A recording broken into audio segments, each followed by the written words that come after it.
turto pykstasi lietuviai, tik tai jokia čia ne naujovė. Kaune vieningieji žydeliai dėl sinagogos susipjovė.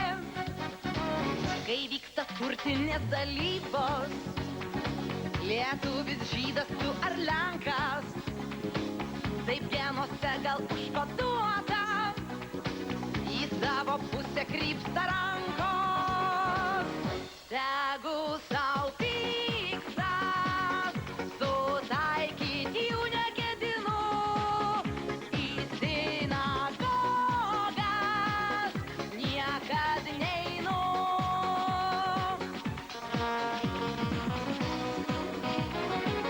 Čečėnai okupavo Ruklą ir plūsta dar ir dar.